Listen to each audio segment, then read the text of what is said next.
Welcome to Les Schwab Tire Center's Outdoor GPS, presented by Fisherman's Marine and Outdoor. Good morning, everyone. I'm Owen Hayes. You're watching Les Schwab Tire Center's Outdoor GPS, presented to you by Fisherman's Marine and Outdoor. Today is the 21st of April, Sunday. We're live, and we'd love to hear from you. You can call us up on the viewer hotline. It's 503-548-6777. Questions, comments, reports like always, but we want to hear some reports. There's been quite a few coming through the last 24 hours, and if you're out on the water, maybe watching right now on our Fox 12 app or on KPTV.com or any other way that's out there, call us. We'd love to hear what you're seeing, and maybe we'll give you a little luck. Maybe you'll get bit at the same time. You never know.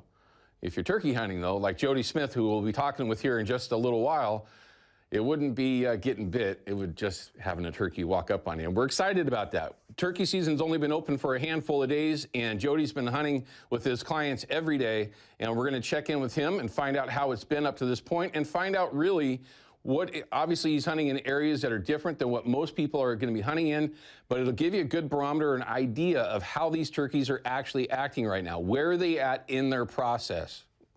I guess is the best way to put it. So make sure you stick with us for that. We're going to check in with Jody in just a little while.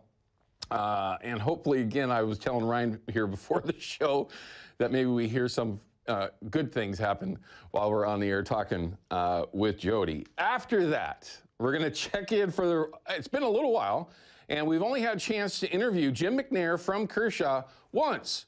Great interview, but we have an opportunity to get him in the studio this morning and talk about knives, Kershaw knives in particular, but how to sharpen them and how to maintain them. From our pocket knives that all of us carry every day, which, by the way, I was just tapping on my pockets going, where's mine? It's already on the table. Forgive me for that. But all these things that we need to do and can do just to make sure that the investments that we make, again, doesn't matter if it's a pocket knife, a fillet knife, a deboning knife, whatever it is, a knife that you use in your kitchen, they have to be sharp, right? A sharp knife is a safe knife. A lot of people find that weird or an interesting concept, but it's very, very true. If your knife is maintained correctly, doesn't matter what it is that you're doing with it, if it's sharp and the way it's supposed to be, well, it's a safer knife than one that might be doled out, dinged up, that might skip or just, for whatever reason, not work the way it's supposed to work at all. So certainly something that's going to be a great topic, and one that's been requested by several of our viewers since we had Jim in last. Also, he brought in some of the new stuff that Kershaw's been working on, and they're just amazing. American made, even got the American flags on them. I mean, they're just beautiful, and a local company, if you were unaware, that we're going to be checking in with Jim here in just a little bit. And holy moly, we've got live reports coming in and everything real quickly. So Ryan, let me get through this kind of quickly, my friend. Pay attention to me. Hopefully I'm not going to run you too quickly. Of course, we'll have on our upcoming segment some reports and give you all the info that you want to make some decisions going forward. This upcoming week could be very interesting because of the weather conditions and how things are changing on a lot of our rivers, the Willamette in particular. But we'll make sure to get that info out. But everyone sends in lots of photos and everything else, but should we show those photos first, Ryan, or go to the phones? Let's go to Richard first. Okay, Richard is from Kenmore, and we always talk with Richard about the upper areas, or up around the Puget Sound area, I should say. But it looks like he's down on my river. Richard, you're down south, man. Are you having success in the Willamette like you typically would up north in, say, area 9 or 10? Owen, it's been nothing short of amazing. We came down yesterday and went 3 for 4. Nice. And went out again yesterday evening and didn't get anything, but managed to pick up another nice one this morning. Very good. Now, listen, you can take a guy from the Puget Sound, but you can't take his skills away from him, right? He comes down to the Willamette and still catches more than, quite a few people that were out there yesterday. How are you actually fishing? Do you mind telling us what zone you're in? You don't have to be specific to the area, but, what section of the river you're spending your time on? We went out, I'm not exactly sure, but went straight out of Scappoose and went upriver probably 3 miles. Gotcha. And started there. But utilized Pro Troll's new Spin Ray 8 with about a I don't know, 4.5, maybe 5 foot leader, and all our fish were on chartreuse glow herring. Interesting. Well, that's the channel for you. Typically, even though, you know, the river is very, very clear, Richard, mainly upriver, in the channel, it's a little bit more off color than, say, the main stem of the Willamette, although I'm sure it's still relatively clear down there. But they love those colored up baits, blue, chartreuse, and of course, standard or natural. But that's great. Any good ones? I've been starting to hear reports that there's been, you know, some bigger fish. Up until just the last handful of days, I haven't seen a Chinook bigger than 10, 12 pounds. Anything bigger than that? No, 9, 10, 11. Pretty standard.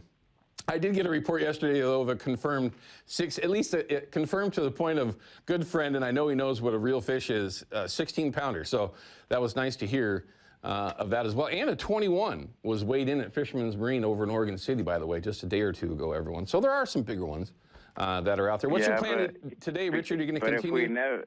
Go ahead. If we never caught any small ones, we wouldn't know what big ones were. Good. Yeah, you know, that's a Captain Obvious moment. Richard, what's your plan for the rest of the morning? You guys going to stick it out in the channel? You going to do anything different?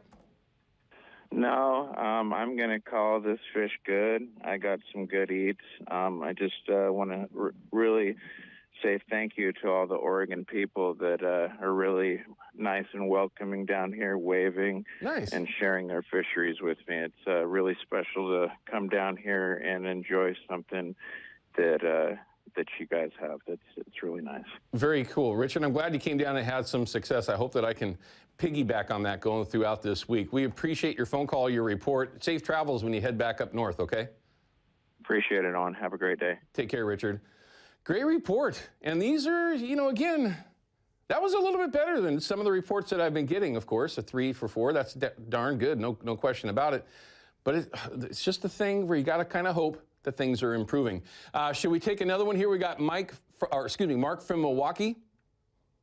Okay, let's go to photos. Everybody's been sending them in. We got a ton and a video at the end. I'm looking forward to seeing. I haven't seen it yet myself. Here's one. This is Luke's first salmon, and I'm going to tell you right now, everyone, that report we just got from Richard, basically right there, underneath the boat. From where he launched to where he ran up to, yep, that's about right there in the channel. Great photo, by the way, and that looks like a pretty darn good fish. Here's another nice springer. Michelle's first of the year. Chris, thanks for sending it in. And you can see that we're going to see lots of these, everyone. We're going to start seeing some turkey photos and hopefully some bear photos here coming in sometime soon as well, with that season being in full swing. First of the season for Tommy. Deliciousness, no doubt about it. Justin, hey, we actually have Justin coming into the studio this upcoming Sunday, which I'm really looking forward to having the chance to interview this young man. But a nice eater, yeah, that's the way they've all been. Seems like, at least for me. Clint Lowry, okay. Man, see, he keeps sending these in because he's showing off. He's having a really good season from the Columbia and to the Willamette. We all know Clint. Most of you know Clint through his addicted fame, or also known as Lowholer. Anyway, here's one. The Wagyu of the Pacific. Hey, no argument there. Nice. Oh, those are Columbia fish right there. You can tell that instantly. Very, very cool. Nice photo too, guys. Well done. And here's a stringer. Hey, don't forget, lots of options out there. Yeah, salmon is the big story for all of us here in the Northwest, of course. But we have great trout fishing opportunities, and there's no doubt that that's going to get even more popular with lots of areas opening up here very, very quickly, if not already. Wyatt, good job. And here's a video that was sent in by one of our viewers. This is from Renee, and I don't hear any audio, so I'm going to keep talking. That's actually Mr. Terry Mulkey right there, the guide netting the fish. And I was actually in his vicinity this week and watched him, well, hook 3 right next to me. I'm just going to use the excuse, you know, with 4 or 5 rods, not a whole lot you can do to compete, although he's really, really good at egg fishing. How awesome, though. What a beautiful view. And that's a Columbia River fish, everyone. Thank you for sending that video in. Here's how you do it. Hey, put on the books, too. Let's get Terry on the phone or in the studio. It's the Fox 12 app. It's easy to download. Once you do it, you can find outdoor GPS Scroll down, upload your photos and video, and we can show you off just like everyone that we just showed you. All right, we're going to cut to a break. When we come back, we're going to have some reports to share, some basic updates on what you need to know before we get into this upcoming week. Also, we've got a couple of phone calls hanging that we're going to try to slip in before we start our interview with Jody Smith from Jody Smith Guide Service, talking turkey in just a little bit.